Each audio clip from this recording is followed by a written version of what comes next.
बिस्मिल्लाहिर्रहमानिर्रहीम। आज की इस वीडियो में हम डिस्कस करेंगे 9th क्लास फिजिक्स की जो बोर्ड की स्कीम है। इस दफ़ा फिजिक्स का जो बोर्ड का पेपर होगा इसमें आपके जो लॉन्ग क्वेश्चन होंगे वो कंसेप्चुअल होंगे, क्योंकि जो 10th क्लास का फिजिक्स का पेपर हुआ है उसमें भी जो 3 लॉन्ग क्वेश्चन आए हैं, 3 में से जो 2 लॉन्ग क्वेश्चन थे वो कंसेप्चुअल लॉन्ग क्वेश्चन थे, यानी कि उनकी जो स्टेटमेंट थी उनको कंसेप्चुअल बनाया गया था लेकिन आपकी किताब के अंदर से थे।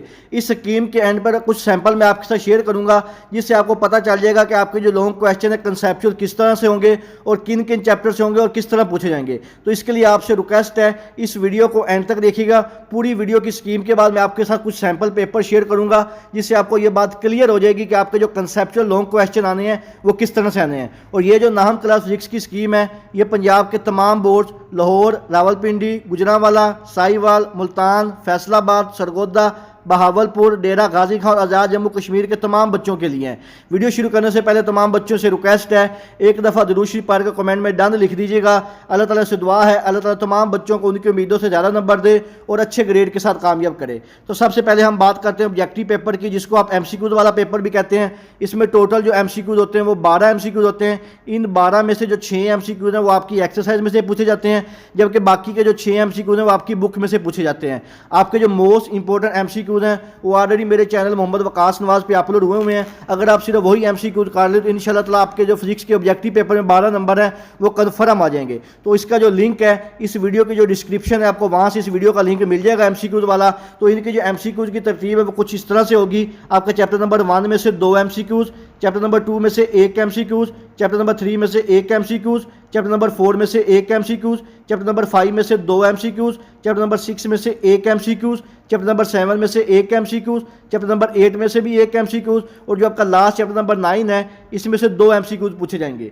इसके बाद हम बात करते हैं आपका जो सब्जेक्टिव पेपर होता है। सब्जेक्टिव पेपर में सबसे पहला जो पार्ट होता है शॉर्ट क्वेश्चन का होता है। शॉर्ट क्वेश्चन को मजीद 3 पार्ट्स में डिवाइड किया जाता है। सबसे पहला जो पार्ट होता है ये क्वेश्चन नंबर 2 के नाम से होता है। इसमें टोटल जो सवाल होते हैं वो 8 होते हैं। 8 में से आपने अपनी मर्जी से कोई से 5 सवालों के जवाब देने होते हैं। हर सवाल के 2 नंबर होते हैं और आपका ये जो क्वेश्चन नंबर 2 है ये 10 नंबर का होता है। और आपका जो क्वेश्चन नंबर 2 है ये चैप्टर नंबर 1, 2 और 3 इन तीनों को मिला के बनाया जाता है। चैप्टर नंबर 1 में से 3 शॉर्ट क्वेश्चन, चैप्टर नंबर 2 से भी 3 शॉर्ट क्वेश्चन और चैप्टर नंबर 3 में से 2 शॉर्ट क्वेश्चन पूछे जाते हैं। इसके बाद नेक्स्ट शॉर्ट क्वेश्चन का जो पोर्शन होता है क्वेश्चन नंबर 3 के नाम से, इसमें भी टोटल जो सवाल होते हैं वो 8 होते हैं। 8 में से आपने अपनी मर्जी से कोई से 5 सवालों के जवाब देने होते हैं। हर सवाल के 2 नंबर होते हैं। ये वाला जो पोर्शन है ये भी 10 नंबर का होता है। और क्वेश्चन नंबर जो 3 है ये आपका चैप्टर नंबर 4, 5 और 6 इन तीनों चैप्टर को मिला के बनाया जाता है। चैप्टर नंबर 4 में से 2 शॉर्ट क्वेश्चन, चैप्टर नंबर 5 में से 3 शॉर्ट क्वेश्चन और चैप्टर नंबर 6 में से भी 3 शॉर्ट क्वेश्चन पूछे जाते हैं। इसके बाद आपका जो लास्ट पोर्शन होता है शॉर्ट क्वेश्चन का क्वेश्चन नंबर 4 के नाम से, इसमें भी टोटल 8 सवाल होते हैं। 8 में से आपने अपनी मर्जी से कोई से 5 सवालों के जवाब देने होते हैं। हर सवाल के 2 नंबर होते हैं और जो क्वेश्चन नंबर 4 वाला पोर्शन है ये भी टोटल 10 नंबर का होता है। और इसमें टोटल जो सवाल होते हैं 5, ये आपके चैप्टर नंबर 7, 8 और 9 इन तीनों को मिला के बनाया जाता है। चैप्टर नंबर 7 में से 2 शॉर्ट क्वेश्चन, चैप्टर नंबर 8 में से 3 शॉर्ट क्वेश्चन और चैप्टर नंबर 9 में से भी 3 शॉर्ट क्वेश्चन पूछे जाते हैं। अब हम बात करते हैं आपका जो मोस्ट इंपॉर्टेंट पार्ट होता है जिसको आप सब्जेक्टिव पार्ट कहते हैं। इसमें जो लॉन्ग क्वेश्चन होते हैं टोटल 3 होते हैं। 3 में से आपने कोई से 2 लॉन्ग क्वेश्चन के आंसर देने होते हैं। हर लॉन्ग क्वेश्चन के 2 पार्ट होते हैं, A पार्ट और B पार्ट। लेकिन इसमें जो A पार्ट होगा जिसको आप थ्योरी वाला पार्ट कहते हैं, इसके 80 से 95% चांसेस हैं कि ये वाला आपका जो थ्योरी वाला पार्ट है ये कंसेप्चुअल होगा।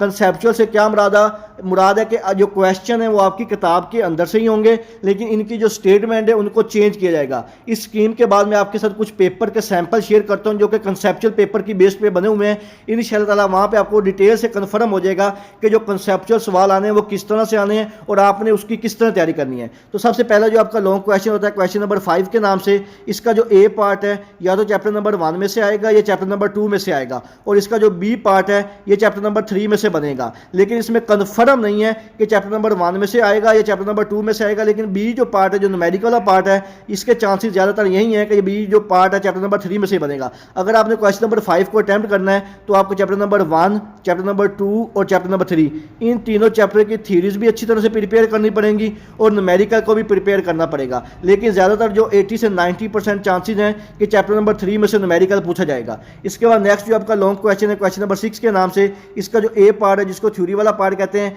इसके 80 से 90% चांसेस या तो चैप्टर नंबर 4 में से पूछा जाएगा या चैप्टर नंबर 5 में से पूछा जाएगा।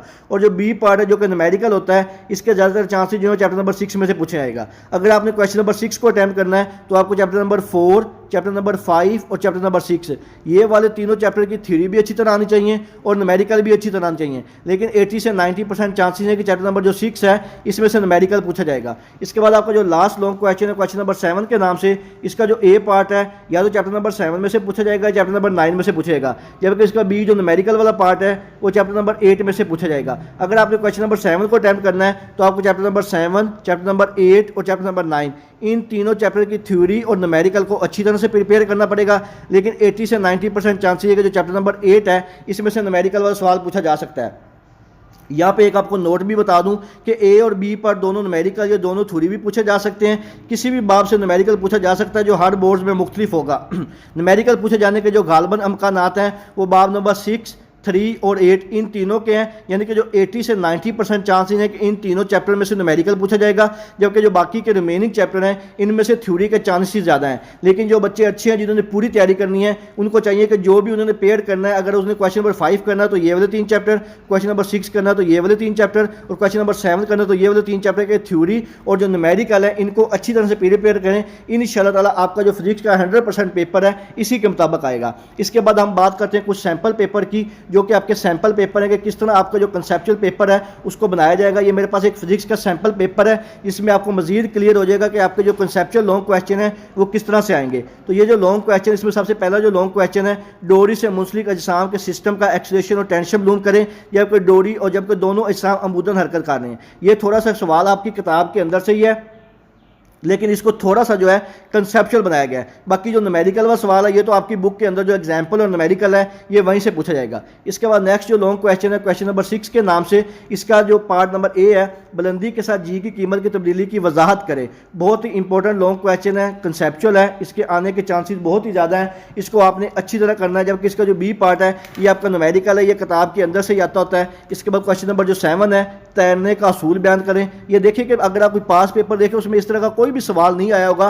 खास तौर पे इस दफ़ा जो बोर्ड के सवाल आ रहे हैं वो सारे के सारे कंसेप्चुअल बन के आ रहे हैं। 10th क्लास फिजिक्स का पेपर जो है वो 80 से 90% जो लॉन्ग क्वेश्चन थे वो कंसेप्चुअल थे। और इसी तरह जो 9th क्लास का फिजिक्स का पेपर है इसके भी लॉन्ग क्वेश्चन जो थ्योरी वाले होंगे वो कंसेप्चुअल होंगे। इसके साथ हम एक और पेपर है उसको भी मैं आपके साथ शेयर करता हूँ, वहाँ पर आपको मजीद क्लियर हो जाएगा कि किस तरह के कंसेप्चुअल सवाल आएंगे। ये सवाल नंबर 5 है, थ्योरी वाला सवाल है। सैकड़ों गेज क्या है, इसका तरीका बयान करें। बहुत ही इंपॉर्टेंट कंसेप्चुअल सवाल है। सैकड़ों गेज के बारे में आपने डिटेल से लिखना है कि सैकड़ों गेज और वर्नियर कैलिपर, ये 2 सवाल अच्छी तरह करके जाइएगा, इंशाल्लाह इसमें आने के चांसेस बहुत ज़्यादा है। इसके बाद ये न्यूमेरिकल है, ये तो यहाँ एग्जाम्पल होती है, लास्ट से आया होता है। इसके बाद ये सवाल नंबर 6 है, इसका ए पार्ट है, सैटेलाइट क्या है, आर्टिफिशियल सैटेलाइट पर नो लिखें।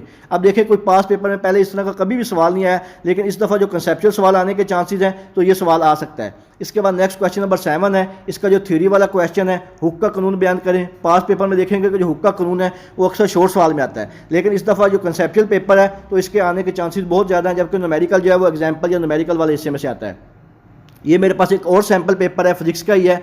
इसमें देखें जो क्वेश्चन नंबर 5 का जो पहला पार्ट बना हुआ है लॉन्ग क्वेश्चन का, वेक्टर से क्या मुराद है, इनका हज़ार कैसे मुमकिन है। इंपॉर्टेंट सवाल है, थोड़ा सा कंसेप्चुअल है, न्यूमेरिकल किताब से ही है। इसके बाद एनर्जी के काबिल तजीद वसाइल कौन से हैं, कोई से 2 पर नोट लिखें। ये भी काफ़ी इंपॉर्टेंट है, कंसेप्चुअल है, न्यूमेरिकल बुक में से ही है। काइनेटिक मालिकुलर मॉडल की तारीफ़ करें और वजाहत करें। ये बहुत ही इंपॉर्टेंट है। काइनेटिक मालिकुलर जो मॉडल है इसको अच्छी तरह करके जाइएगा, कंसेप्चुअल सवाल है, आने के चांसेस बहुत ज़्यादा है। इसके बाद एक लास्ट पेपर है जो कि बिल्कुल आपका कंसेप्चुअल पेपर पैटर्न के मुताबिक बना हुआ है। बहुत इंपॉर्टेंट सवाल है, फिजिकल बैलेंस क्या होता है, इसकी मदद से एक छोटे पत्थर का मास कैसे मालूम किया जा सकता है।